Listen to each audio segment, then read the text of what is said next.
らっきょうをつけようと思います。で、らっきょうは、地元のものがちょっと手に入りませんでしたので、市販のものを購入してます。根の方をきれいに切って、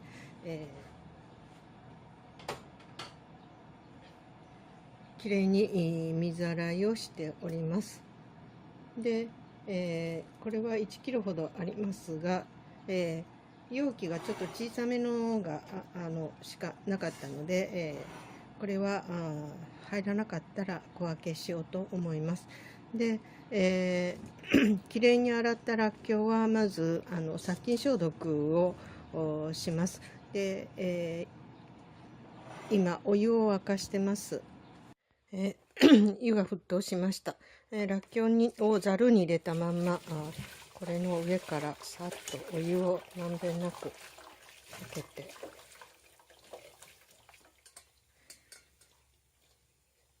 殺菌消毒をします。お湯をかけたらっきょうが粗熱が取れましたら、今度はきれいに、熱湯消毒してよく乾燥させた容器に、入れます。1キロ容器に全部入りましたので、これ一つにつけます。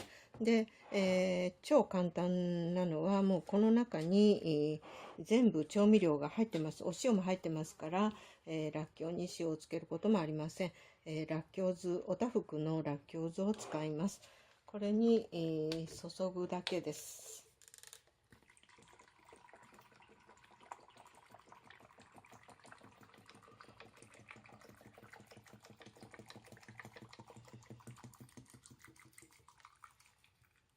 しっかりひたひたになるぐらい浮いてても大丈夫です。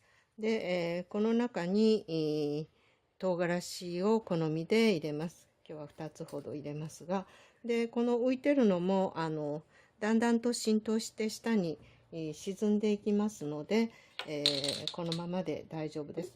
今はらっきょう酢がもうありますので、いろいろと難しいことをしなくってもらっきょうがつけられます。でしっかりと蓋をして、曜日と書いて、冷暗所で保存します。2、3日はこれをしっかり少し揺さぶったりしながらしますけど、下の方に置いてますが、これも次第に、落ちてきます。10日くらいしたらもう浅漬けとして食べられると思います。しっかり浸かるのは2、3週間かかって、すぐにこのまま食べられます。今頃は、らっきょうもすごく簡単につけられます。